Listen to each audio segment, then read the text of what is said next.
Hello everyone, hope you guys are having a blessed and amazing day.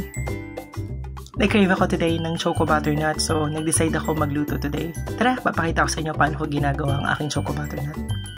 Napakadali lang at saka napakabilis lang talaga nito gawin. So, kailangan mo lang ng all-purpose flour, margarine or say butter, tapos food color, ano pa ba?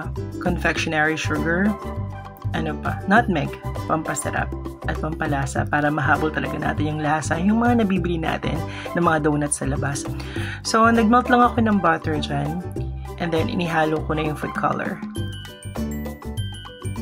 Oo nga pala, 2 sachets ng food color ang nilagay ko dyan and color orange siya as you can see.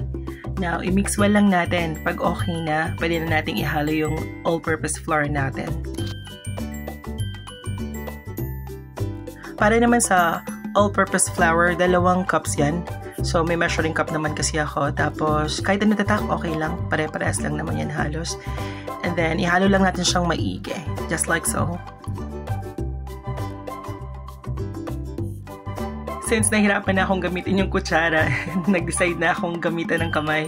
Since naka-gloves naman tayo, so malinis naman yan. Now, after ma-mix nating maigi, so ganyan magiging kulay niya, pwede na nating lutuin.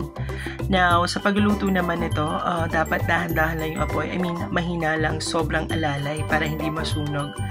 And mapapansin natin na luto na yan pag nag-turn orange na siyang maigi. So, parang ganito. Ganyan. So, siguro mga 3 minutes yan sa sobrang hinang apoy. At tinikman ko para gusto ko lang kasi rin malaman kung okay na. At okay naman na siya. So, ayan. Ita-transfer ko na. Since napansin ko na medyo may mga buo-buo, so ginawa ko, gigilihin ko siya para maging pinong-pino. No? Parang powdery na yung kanyang consistency. Halos 2 minutes ko pala giniling yan. Now, pag nakita nyo na yung consistency niya na parang powdery na, at sa tingin nyo okay na, pwede nyo na siyang i-transfer. Pwede na natin gawin yung chocolate syrup natin. So, sa case ko, chinek ko, tapos hindi pa pwede. So, inulit ko ulit. Check natin pag okay na sa atin yung consistency niya, powdery na siya, pwede na natin set aside para makagawa na tayo ng chocolate syrup natin.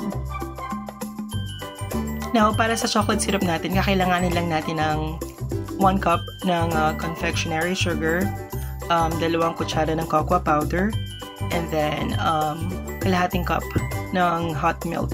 So, dapat hot siya para matunaw natin maigi yung chocolate. And haluin natin maigi. Pag ganito yung consistency niya, pwede na yan. Now guys, any cocoa powder will do. Now, if makakabili kayo ng chocolate syrup sa grocery stores, pwede naman kayo bumili. Kahit ano, kung ano mas madali sa inyo, go lang.